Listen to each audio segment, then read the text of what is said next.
very warm A very warm welcome to our lecturer tonight, Professor Sperl, Professor Stefan Sperl. I was very fortunate to introduce Professor Sperl earlier this year at the School of Traditional Arts, which is now at the King's Foundation, recently changed from the Prince's Foundation. And I'm delighted and honoured to be introducing Professor Sperl again. Thank you so much for agreeing to lecture for Temenos. So Professor Sperl is currently Professor Emeritus of Arabic and Middle Eastern Studies at the in the School of Languages, Cultures and Linguistics at SOAS. And recently, this autumn, he's visiting Professor of Arabic Literature at Cambridge. He has an interesting background we can only just touch on a little bit here. Born in Stuttgart and brought up in Luxembourg, and received his first degree, his BA in Arabic, from Oxford, and his PhD from SOAS in 1977. He's also a former staff member of UNHCR. I would love to hear more about this one day, Stefan. So Professor Sperl's publications include numerous articles on Arabic, Islamic and refugee studies, as well as books on Arabic poetry in 1989, Qasida poetry in Islamic Africa and Asia, the Kurds, a contemporary overview, as well as the cosmic script, sacred geometry and the science of Arabic penmanship. This is with Ahmed Mustafa, who is a very well-known calligrapher. Some of you may have heard of him from Egypt. And this won the Iran Book of the Year Award in 2016. One of his recent publications is The Quran and Arabic Poetry. This is in the Oxford Handbook of Quranic Studies, 2020. Now, I won't give you the synopsis of what Professor Sperl is about to talk about, because he'll obviously talk about it much more excitingly and better than I will. But I just wanted to say at the beginning, in March of this year, when Professor Sperl gave his really superb lecture at the School of Traditional Arts where I teach, it was called The Art and Geometry in the Enneads of Plotinus and Their Arabic Adaptation. And I know that he will be talking a little about Plotinus this evening. Tonight, of course, the focus is on poetry, with the beautiful title, which is also the title of his latest publication, Faces of the Infinite, Neoplatonism and Poetry at the Confluence of Africa, Asia and Europe. And this book is not available here tonight, but it is available in bookshops and probably online. So please welcome Professor Stefan Sperl.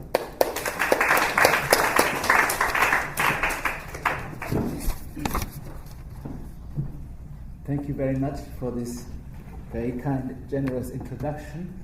It's a real honor for me to speak to the Temenos Academy, which I didn't have known much about for a long time, unfortunately, but as I get to know more about it, I realize that I've missed a lot, because this academy is clearly utterly congenial to much of what I value. And I think you will probably hear that tonight. Well, you've already heard what the subject of my talk is. It's really to introduce the findings of this particular book. Why Neoplatonism and poetry of all things? Well, my academic subject is Arabic poetry. I'm not a scholar of philosophy, but it came to my notice that Neoplatonism has been an inspirational source for literature and the arts over many centuries and in numerous languages, including Arabic, my own subject. Its reach has been so wide-ranging that it seemed to me that Neoplatonism could provide us with a framework within which to raise greater awareness of the common ground between cultures and creeds that have long been at variance with each other and still continue to be in conflict in our age of division. This search for common ground has been the prime motivation behind this book. I was fortunate to have received the support of 21 academic colleagues who shared this aspiration and helped to bring it about, firstly by participating in an exploratory conference in 2017, and finally by contributing a paper to the publication. My profound thanks, of course, goes to them all. The book could not have appeared without the help and advice of my two co-editors, Yorgos Dedis, senior lecturer in Turkish at SOAS, and the late Trevor Dutson, emeritus professor in Hispanic Studies at Queen Mary University, who very sadly passed away before the work was completed.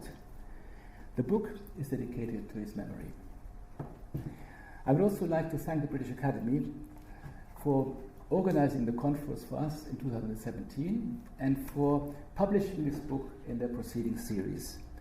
And last but not least, my thanks go to Ahmed Mustafa, whose name you already heard. He gave us permission to use one of his works as a cover illustration, about which I will have more to say later. So, what is this book about? Neoplatonism certainly does not need an introduction in the Temenos Academy. But as we may have a wider audience, permit me to say a few general things about it. Neoplatonism is a recasting of the philosophy of Plato and Aristotle, which goes back to this man, Plotinus. We all know, sorry about this. Here we go. It seems to kind of be a bit resistant to, yes, here we go, yes.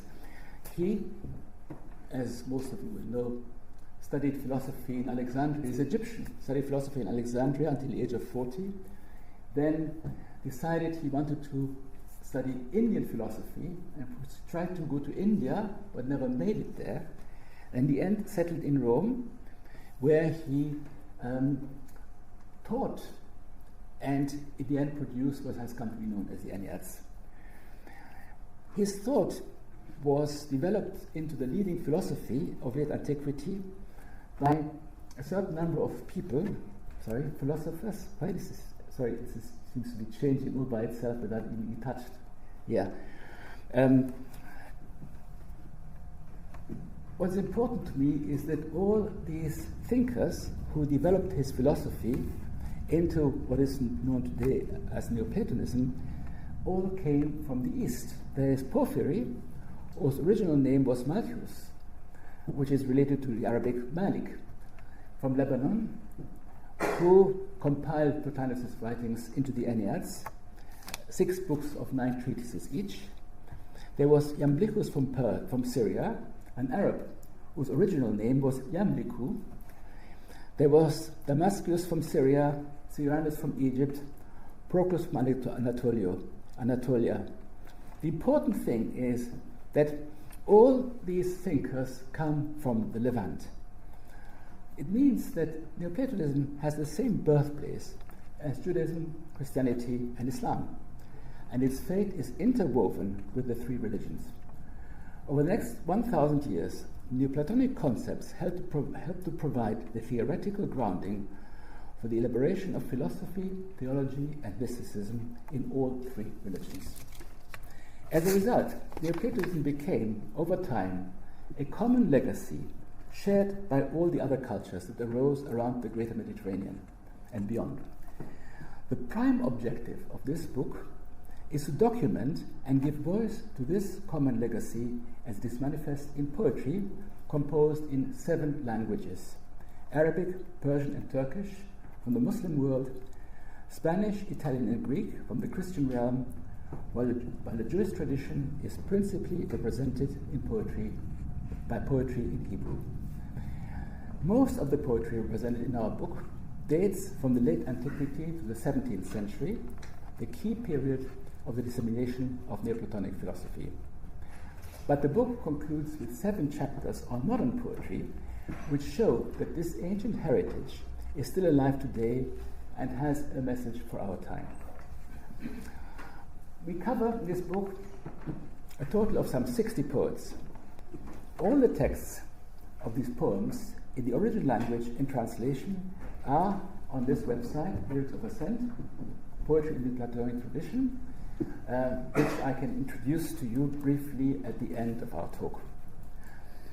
So, I certainly won't take you through all these 60 names of poets. That would be far too long, but what I would like to do is 3 things. First of all, give a few examples of the major classical authors in the 7 languages covered in the book, so you can get an idea of what it's all about.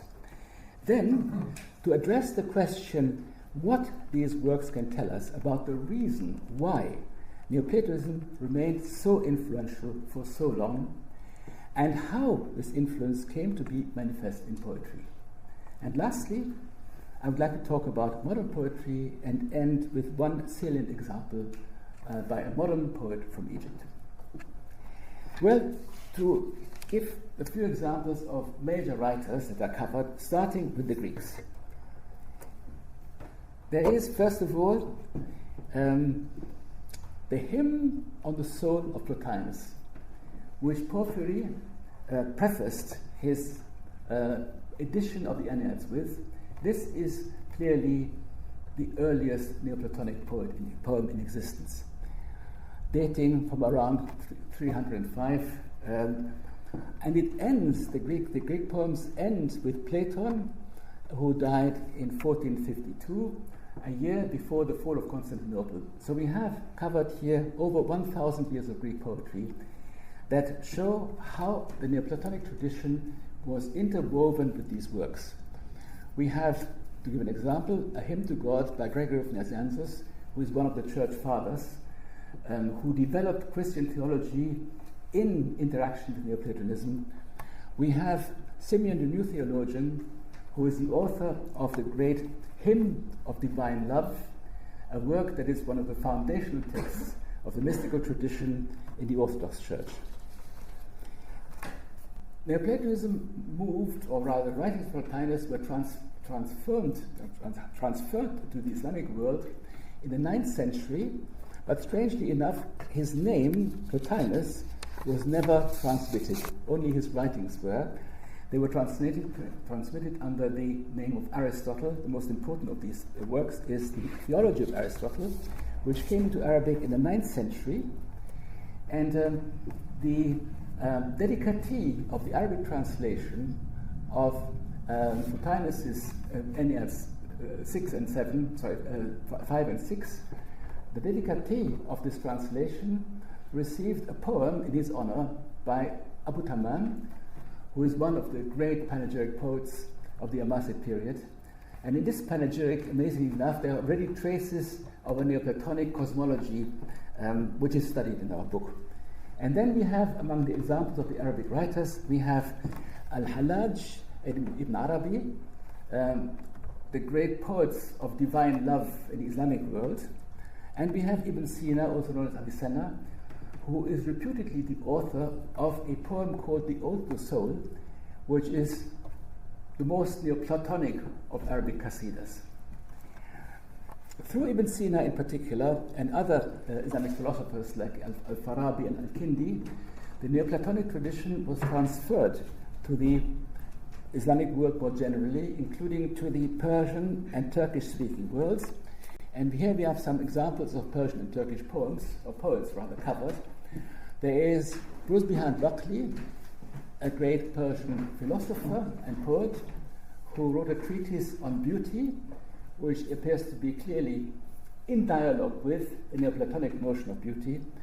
We have Azar Kayvan, completely different. He is a Zoroastrian poet who moved from Iran to India and wrote a great epic of the ascent of the soul, but wrote it in the by reference to ancient Persian kingdom, to the ancient Persian royal, monarchical tradition, but his philosophy clearly carries the influence of Avicenna, and through Avicenna also Neoplatonism. Then with the Ottoman period, there are two names here to illustrate the golden age of Ottoman poetry. One is actually a woman poet, Mihri Hatun, one of the earliest women poets of the Ottoman tradition, and the other is Khayali, one of the great names, the great geniuses of Ottoman poetry. And I'll have more to say about Ottoman poetry later, because I'll give an example. Then, with medieval Hebrew poetry, we go to a completely different part of the world. We go to Al-Andalus, to Spain, Islamic Spain, where the translations or rather adaptations of Plotinian's thought, also was distributed and influenced the most important Jewish medieval philosopher, Solomon ibn Gabirol, and one of the greatest medieval Hebrew poets, Judah Halevi. Both of them developed a certain kind of devotional poetry about the ascent of the soul, which merges Judaism with Neoplatonic philosophy. And this particular kind of poetry came to be known as piyut poetry and became very popular in a synagogue service, not only in Al-Andalus, but it spread throughout the Jewish world. From Al-Andalus, it spread to Palestine, it spread to Yemen, it spread even to Eastern Europe. And here are two examples. One of the piyut poets is Moses ben Abraham Dar'i, who lived in Cairo and who belonged to the Karaite Jewish community. Another poet is Joseph ben Samuel, who lived in Poland and who wrote the same kind of poetry in Hebrew in the same kind of tradition. So this medieval Hispanic poetry, influenced by Neoplatonism, spread from Spain throughout the Jewish world, both in Europe and in the Islamic world. With the next story, Italian poetry, we come again to something completely different, because the Latin Middle Ages did not know Plotinus. His thinking was transmitted to medieval Latin culture by intermediaries like St. Augustine and Boethius or Macrobius. And through these intermediary thinkers, that tradition reached Dante. So we find in Dante Neoplatonism mediated by these other writers.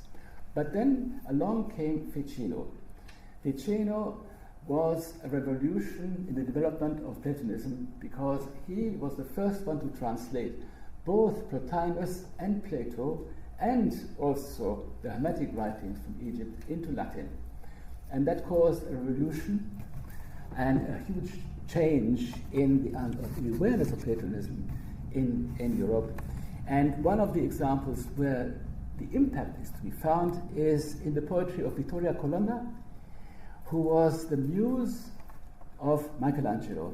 Vittoria Colonna and Michelangelo had a poetic correspondence with each other, which is deeply imbued with Neoplatonic understanding of love, which came through Ficino's translations.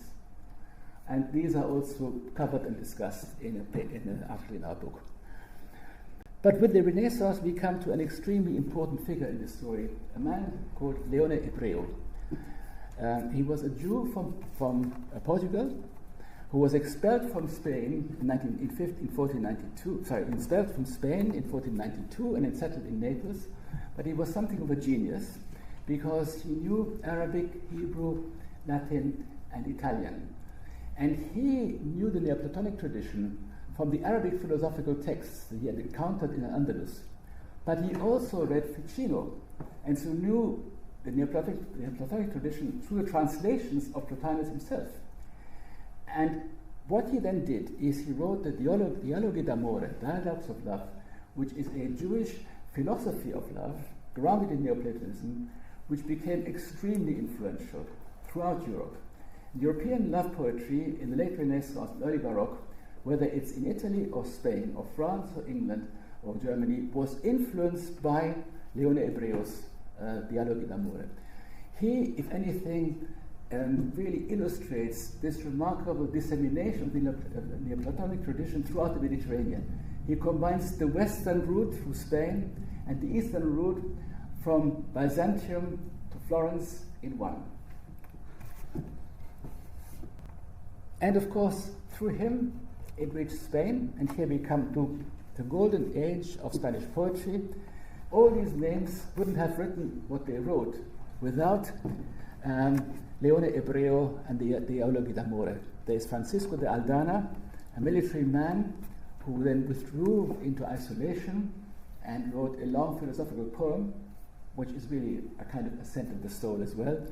There is Fray Luis de Leon, a friar, and there is San Juan de la Cruz, St. John of the Cross, one of the greatest mystical poets of Spain, and Sor Juana de la Cruz, who is in Mexico and who showed how this tradition then spread from Spain also to the New World and came across in the writings of this Spanish nun in Mexico. So this gives you a little bit of a panorama of an extremely diverse picture. Very different languages, different poetic traditions, cultures, creeds of a very long period. But there are fundamental similarities which lead to a recognizable Neoplatonic poetics. So the question is, why was Neoplatonism so attractive to these monotheist traditions and to mysticism in particular? And how come the effect, the influence was so long-lasting? This brings us to two quotes from Plotinus, which I think they're very brief, but I think they have hold the kernel of the answer. There is the first one. The one is generative of all things, but is not any of them. And the last words that Plotinus is supposed to have uttered before he died: try to bring back the divine in us to the divine in all.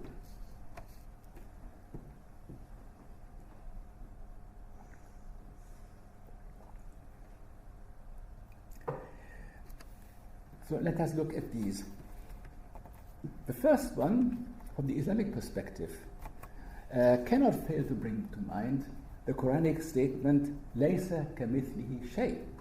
There is nothing like him. There is no thing like him. No thing is like God. And this association is really justified, because Plotinus turned Platonism into a fundamentally monotheist philosophical system centered on what he called the One, Al-Ahad, in Arabic. And that one is single, ineffable, utterly unknowable, and supreme, a supreme divinity from which the universe has emanated. The One is therefore a concept which Jewish, Muslim, and Christian theologians could readily identify with the monotheist God of Scripture.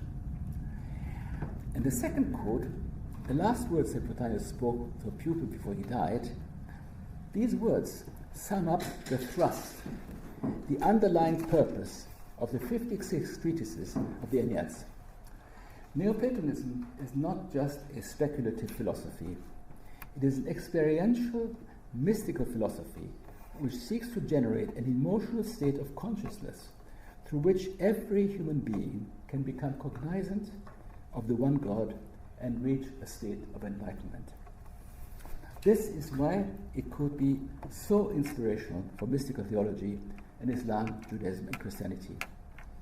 Now, to grasp the link with poetry in particular, we need to understand the way of seeing, the sense of reality implied by Neoplatonism, and especially the bearing this has on language. We come here to the famous hierarchy, the chain of being, which most of you will be definitely familiar with, but quickly to summarize it, of course, we have at the pinnacle the One who is the transcendent source of all goodness, oneness, and beauty. And this One generates the universal intellect, which is really the first consciousness, the moment when the One becomes conscious. And out of this consciousness is generated the world of ideal archetypal forms. And this universal intellect, in its perfection, once again engenders something new, the universal soul. And the soul, it has the capacity not only to engender yet something else, namely the world of matter, but to ensoul it and give it form. So we end up with the material world, which is a transitory reflection of these ideal forms. It's transitory, it's secondary, it's simply an image of something far higher and something far more perfect, immaterial. But yet, in being an image, it also is a reflection of these.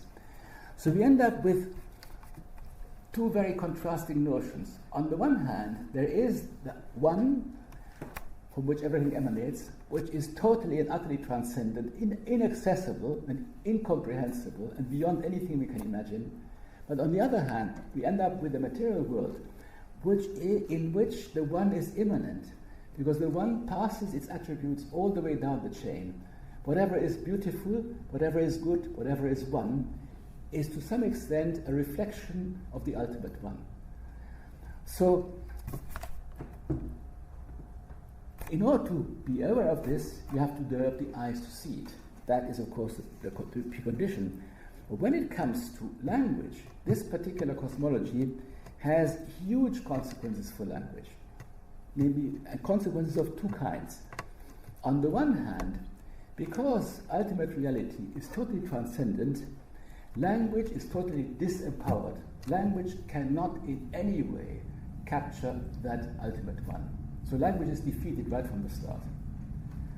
But because the one is immanent in all that exists, it means that all that exists means more than one thing. It means itself, but it also means what it points to in its being a sign pointing to the one. So everything means more than its surface meaning.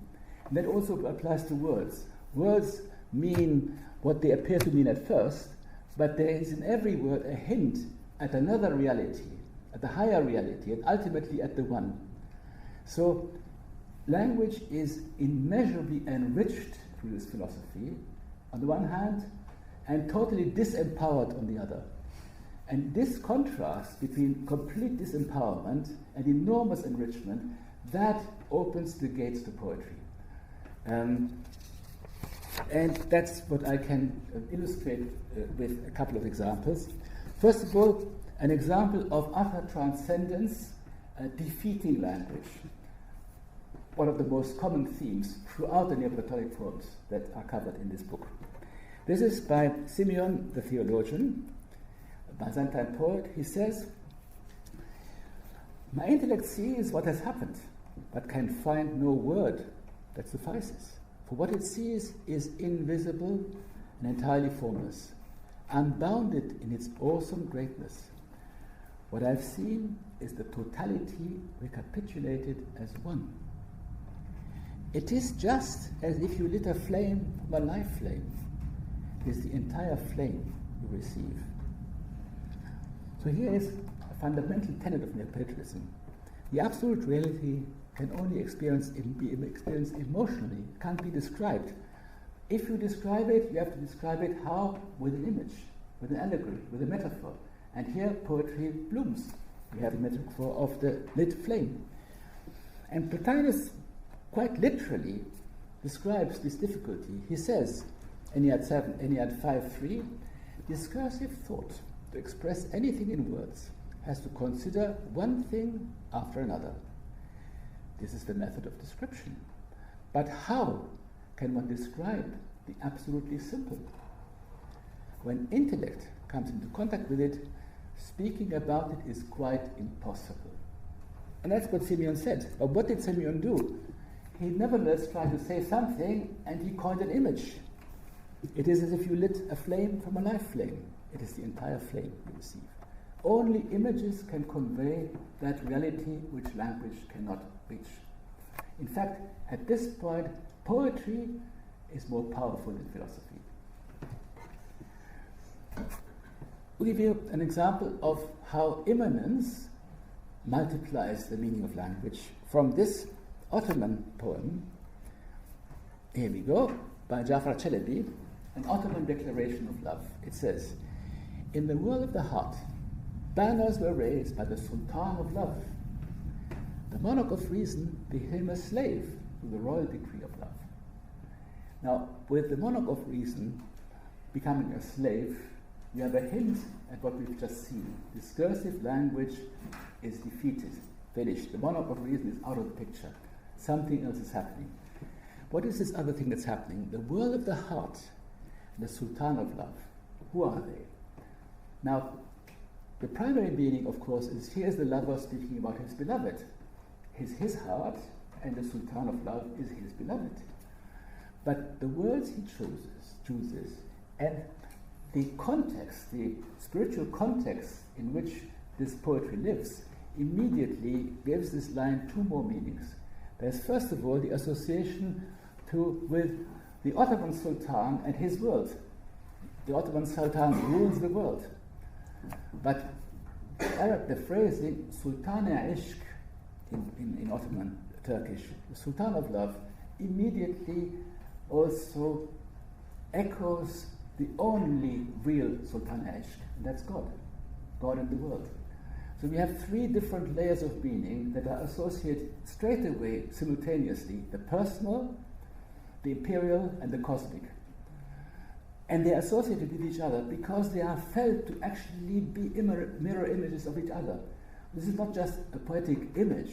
This is there to describe the way reality was conceived at the time. Reality is a symmetrically constructed whole in which everything mirrors each other. It's an order.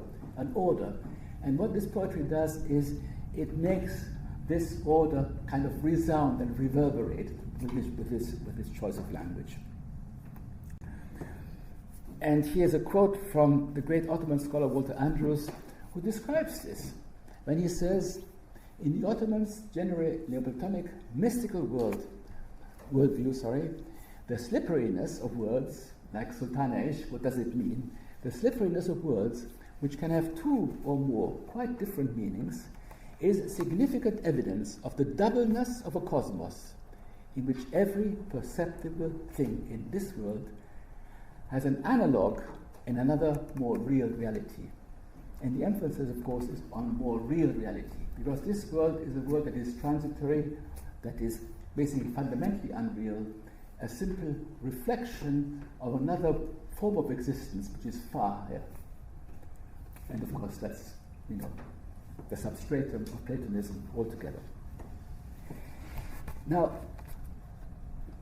the imagery that this poetry conveys, there are two associations which are absolutely fundamental, which are omnipresent, and they are these. Key to Neoplatonic imagery, all beauty, in truth, is but a reflection of divine beauty. And all love, in truth, is but a reflection of the love of God. This runs throughout that poetic corpus. And once one accepts these premises, one sees the entire world with different eyes. Everything means itself and points at something beyond itself. Metaphorical, figurative, elusive language of poetry is a supreme means to express the emotional state which this many-layered way of seeing brings about. You can see here that Neoplatonism, the Neoplatonic way of seeing, really is fundamentally poetic. Poetry is almost the language of it, by excellence. Now, at the root of it is the following strange dialectic between the one and the many. The more the mind is focused on divine oneness and its absolute transcendence, the more it perceives the multiplicity of meaning carried by all that is immanent. There's a strange contradiction between these two things. The more conscious you become, the more you search for the one, the more you discover the many. This very openness to difference, the cognizance of underlying unity, is at the core of the Neoplatonic vision and makes it fundamentally non-dogmatic and tolerant of diversity. In love poetry, it leads to examples I've shown you, a perversive interplay between the sacred and the profane, the physical and the spiritual, the heavenly and the earthly, which are always both invoked but assume a great range of different manifestations. Now, by invoking the heavenly, the question arises, how come that man can be receptive to the divine nature of beauty and love? And this brings us back to the earlier quote from Plotinus, when he said, try to bring back the divine in us to the divine in all. What is the divine in us? And we have to go to this fundamental picture of the Neoplatonic anthropology.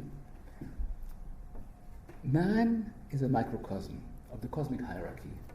Man is in the middle, halfway between the eternal, transcendent world of ideals and their transitory material embodiment. And the soul harbors a divine essence which has descended into the body, but has the capacity to remember its origin and longs to ascend back to be unified with its origin. The most important thing man can do, according to Plotinus and according to Tasawwuf Sufism, is this: remember. Try and remember who you are, where you came from. Try and remember that, rediscover that element in you and polish it so it becomes a mirror of that divine origin from where you come from.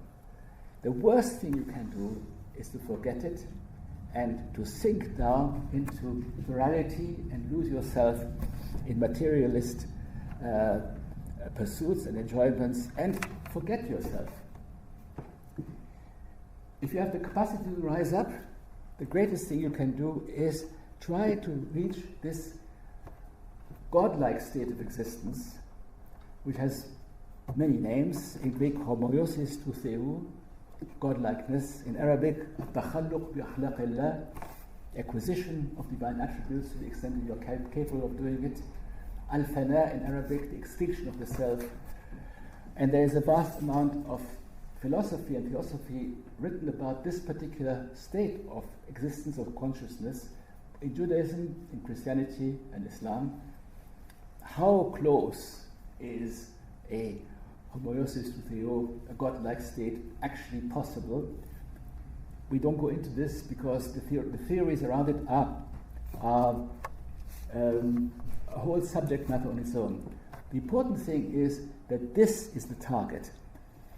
And in poetry, the archetypal image that expresses this particular quest is the notion of the ascent of the soul,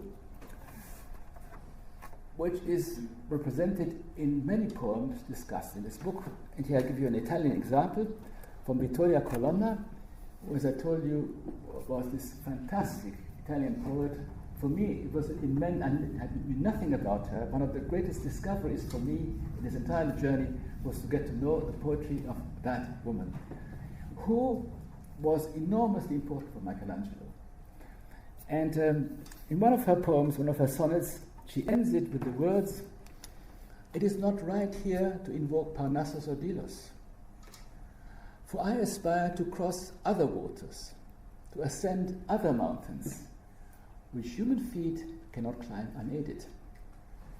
I pray to the sun, which lights up the earth and the heavens, that letting forth his shining spring, he pours down upon me a draught equal to my great thirst." The sun, of course, is nothing other than an image. She talks in metaphors about something words cannot express. But there again. And it's actually quite amazing. If you read this and you come from an Islamic background, you immediately think of Surah An-Nur, Allah nuru samawati wal ard, God is the light of the heavens and the earth. It's all there, the way of thinking, it radiates, even though Vittoria Colonna definitely never read the Quran.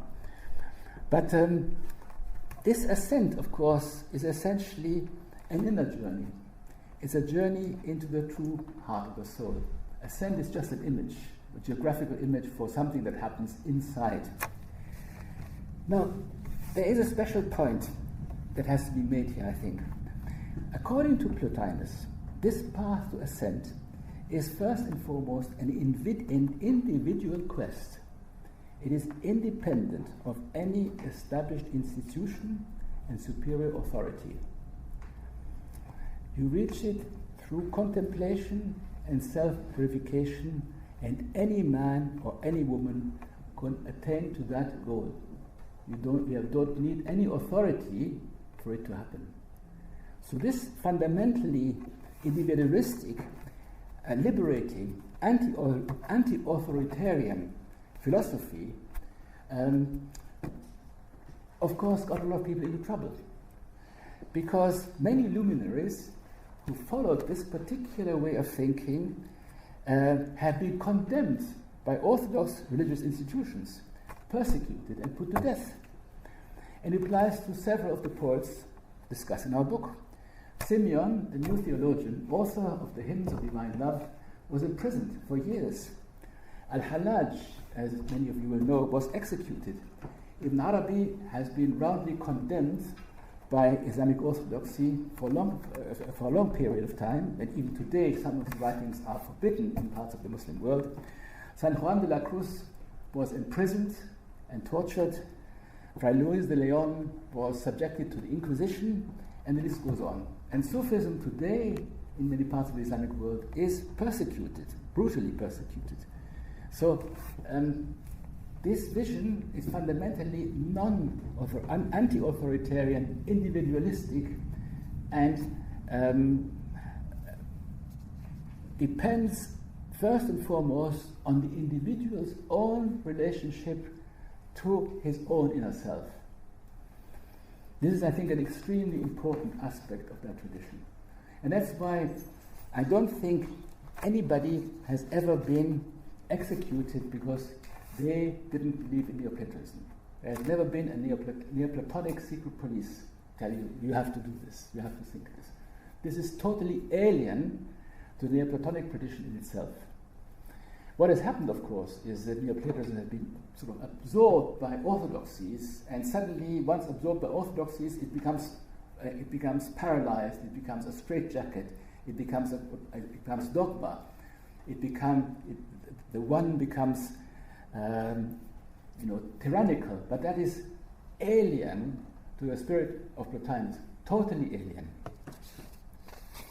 Now, what is left of this great vision of the harmony of the world, which is also part of the Neoplatonic vision? What is left of this vision today? And this leads me to the modern poems covered in the book. There are seven chapters on modern poetry. We have survey articles on modern Greek, modern Persian, Turkish, and Arabic poetry from the Americas, Mahja poetry. And then there are 3 studies of individual poets, major figures. Eugenio Montale, who won the Nobel Prize for Literature from Italy. There's José Ángel Valente, one of the great poets of modern Spain. And there is Muhammad Afifi Matar from Egypt. So, how do these modern poems, or rather writers, engage with the heritage of Neoplatonism? How does it get to them? 2 ways. On the one hand, they engage with Neoplatonism through their own poetic tradition, because of course it had left its trace there. For Montale, for instance, Eugenio Montale, he engages with Dante. He wrestles with Dante in his writings. And in wrestling with Dante, he wrestles also with Dante's Neoplatonic roots. That's where the link is. The modern Persian and Turkish poets encounter Neoplatonism through the Sufi tradition and face the question, what does this Sufi heritage, this great poetic Sufi heritage of the Ottoman period and of the Iranian period, what does this mean today? Wrestling with this great legacy and either rescuing it or rejecting it. This is part of what happens in the modern poetry. The other engagement with Neoplatonism that we find is a direct engagement with Plotinus himself, with Neoplatonic philosophy in the original. And then we have 2 major examples: José Ángel Valente, who read Plotinus, and Ibn Arabi, by the way, as well, and Muhammad Afifi Matar, whose teacher was Abdurrahman Badawi, the man who first edited and published the Arabic translations of Plotinus' writings. So Muhammad Afifi Matar got it really from the horse's mouth, so to say. What happens in all these modern poems is the great harmony of the past is gone. In all of them, there is evidence of crisis and trauma. Trauma and crisis, political and metaphysical, and personal. The cosmic order no longer is there in unison. But what still remains in these modern poems is the search for the transcendental, for the otherworldly behind the fabric of material reality. This continues in these modern writers in a new form. It continues mostly outside the scope of established religion.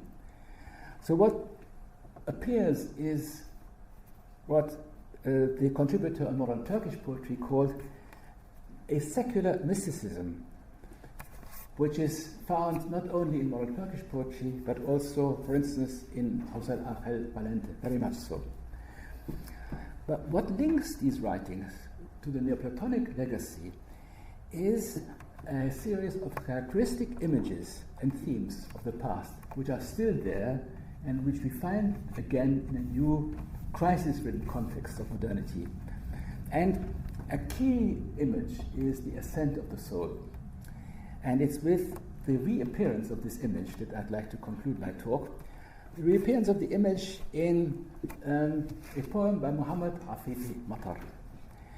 The poem is called Recital, and it really is an ascension poem. It evokes the ascent also of the Prophet Muhammad to heaven, the famous Mi'raj, which is one of the key themes of Islamic mysticism. And accordingly, this poem is a night journey, but it takes the form of a dream. The poet is asleep in his native village in Lower Egypt and suddenly finds himself seized on wings and raised up to ever higher spheres, where he takes part in a heavenly encounter of blessed spirits. And then suddenly it's all over. He descends again to a dismal reality, which had hoped to leave, a dismal reality which he describes as the murmur of vermin, the clinging of insects, the slither of reptiles.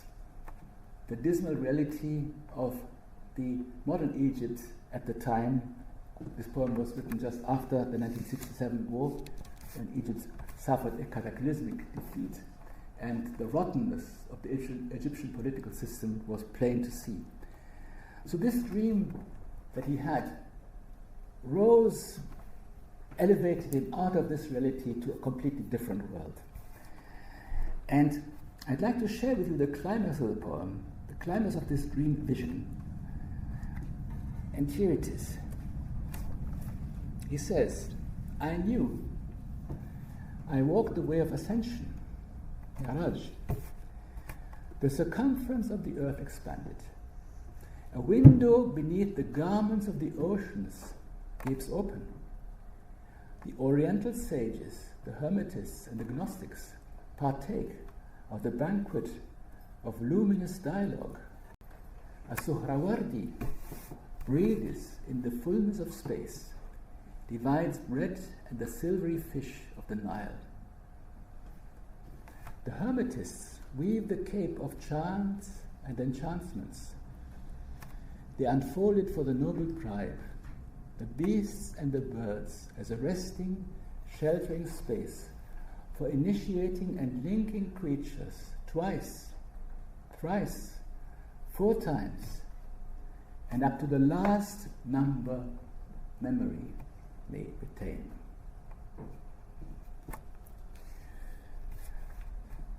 I said at the beginning that this book was inspired by a search for common ground through the lens of Neoplatonism.